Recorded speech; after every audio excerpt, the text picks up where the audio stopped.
Hi, looking for my chimes. Anyway, ding! This is Psychic Frank, PF, and happy October. This will be a short video. Give you a heads up. Yeah, I like every 2 weeks, every couple of weeks, the second and the fourth Thursday here in San Francisco, where I am.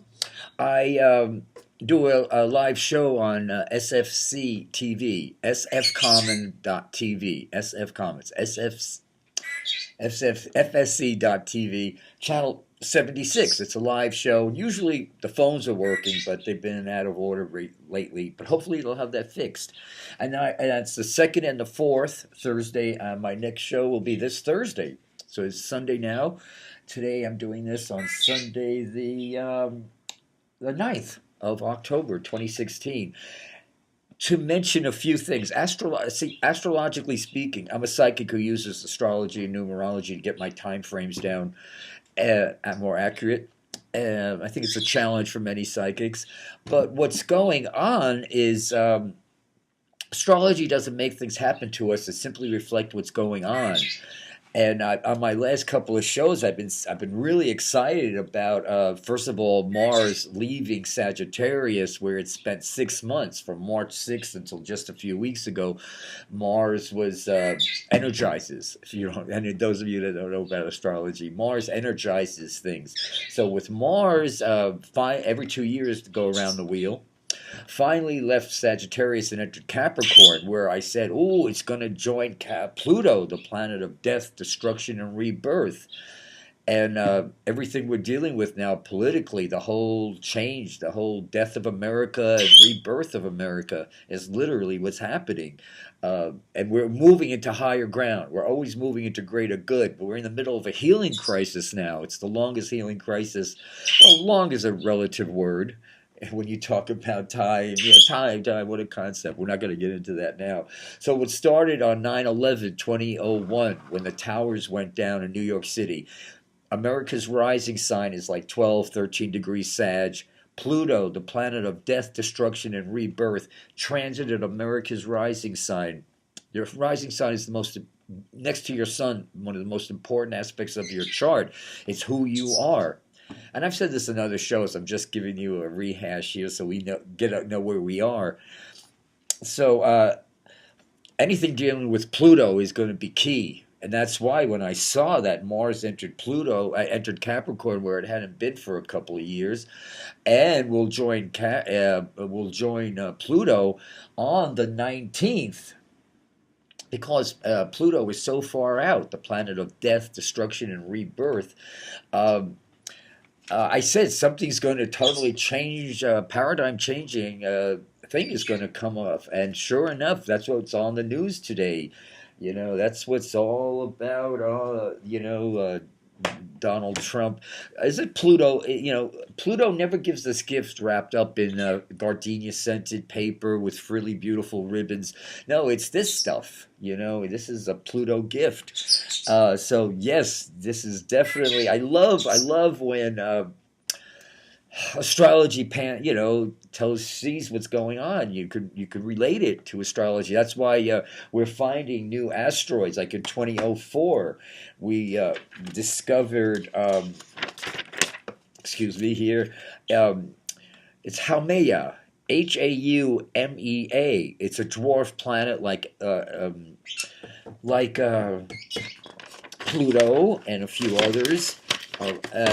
And it's named for the Hawaiian goddess of childbirth and fertility. Its discovery in 2004 symbolizes the battle of a new consciousness that recognizes both physical and metaphysical realities.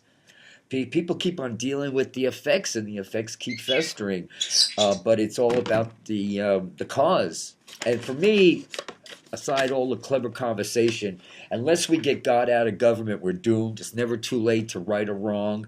I'm going to do a show this Thursday on live TV here in San Francisco on Channel 76 about how wrong it was. And it's interesting that all happened, getting God into government in 56 and 57, Eisenhower. But in 49, that Billy goddamn Graham showed up, that son of a sea hook, sea hooker, son of a sea hooker. That's a new word I just came up with. Son of a sea biscuit. No, that's implying he's a horse. So yeah, so you definitely don't want to miss my show. It'll be end up on YouTube, but that'll be this Thursday the 13th. And one more little thing I wanted to talk about right now is becoming the spiritual observer. Becoming the spiritual observer. I'd forgotten about that a few decades ago in '82 when I left my body and began becoming a conscious being, or a mystic, which I think should all be every one of our goals to achieve a state of mysticism. You're not going to do it on a cell phone, I'll tell you that. You got a better cell phone right here in your third eye. Open up. Oh, don't be afraid to open up your consciousness. When you expand your consciousness, you activate the observer within. Many call it the witness within. I was watching the Antiques Roadshow the other day, and it was a double 17, really old piece of furniture worth thousands, and it was only half of it. There was a top to the dresser. Philadelphia, I think, antique dresser, and how the appraiser, one of the Kino brothers, said, "You see these dots on top? These are witness marks." So furniture can have witness marks. We can be witnesses. It is the most expanded aspect of self that is capable of standing and observing, while lower aspects of self, the ego. Ego is not a bad thing. I don't like bashing the ego. If we wouldn't have an ego, we need it. It's an important thing. Overinflated ego, that's no good. While the lower aspects of self, ego, it's moving our ego up a few chakras to here. That's when everything comes to you smelling like a rose. The realization and acknowledgement of a higher, more expansive aspect of self is one of the first steps to expand your consciousness and ultimately more towards the freedom of spiritual enlightenment. While the lower aspects of the ego there experience and act out certain dramas. Oh boy, drama couldn't be more high now. Drama queens all over the universe are just banging the cotton, getting a fix on, getting that last little bit of heroin out of the cotton there, as junkies do. Don't join them. Don't bond with wounds. People kill. Of course, killing. You take. First of all, you don't kill anyone when you supposedly kill anyone. You just, of course, there's no death. You just prolong the bad karma. But when you see these people, you kill with words, and they're just totally killing each other. It's a bloodbath with the words. Step back, take a deep breath, tap your forehead, and become the spiritual observer. It's as simple as that, the spiritual observer. And then you immediately activate everything changes. You become like, okay, I'm just passing through. Boy, when I get home, are they going to believe this? Ooh, we're going to be on a different plane. Oh yeah, I'm going to also do some more Emmanuel. I've rediscovered Emmanuel, and I'm really hopeful to most people will take my advice and read him. All wisdom is plagiarism. Only stupidity is original. And I promise I'll leave you with this one little quote I heard today by Liam Neeson, who I adore. I think he's one of the most fabulous talents in this of our generation here. Yes, darling. Gabby saying hi. Yeah, we got the Blue Angels happening over San Francisco, and for all of us in Bay Area here, in San Francisco, the sound will clear a lot. It's annoying sound to some, but that's so loud, and it's beautiful to watch. But that sound clears a lot of energy, and boy, the San Francisco could use it with Prop 64, the marijuana giveaway to the people are so deceived by that because they're calling it the legalized marijuana initiative, and it's far from it. It's supported by the prison industry. So please, people in San Francisco, vote no on 64. And another big thing here in San Francisco is Scott Wiener versus Jane Kim. And Jane Kim is against Prop 64. Wiener's pro 64. Wiener's bought and sold and paid for. He's a whore. We don't need any more political immature kids in Sacramento. We need a mature adult like Jane Kim.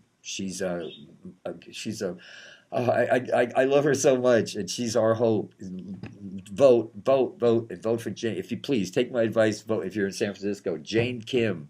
And, of course, no on 64. Bless you for that. And I'll leave you with the Liam Neeson quote. Everyone says that love hurts, but that's not true. Loneliness hurts. Rejection hurts. Losing someone hurts. Envy hurts. Thomas More says we should have a jealousy czar. He says all our problems come from envy and jealousy. Losing someone hurts, envy hurts. Everyone gets these things confused with love. But in reality, love is the only thing in this world that covers up all the pain and makes someone feel wonderful again. Love is the only thing in that world that does not hurt. Love is the final frontier. Love is the final frontier. You will never exhaust the love in the universe if you were to absorb it from now until the end of time. Love is all that exists. Love is the universal communicator. It is the energy that has created the universe and keeps it going. God is love. All matter is formed by love. There is an organic love that speaks to everyone if they could only hear it. A leaf holds together for love. That sentence knocks me out. Oh, beloved, one mind. Oh, thank you for that. A leaf holds together for love.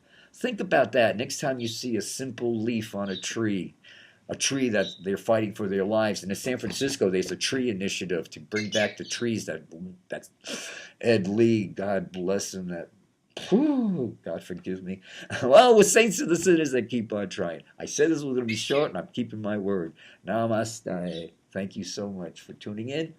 And if you like my shows on YouTube, press like, and of course, press subscribe, and then you'll get updates when these little things pop up. Love you. Bye.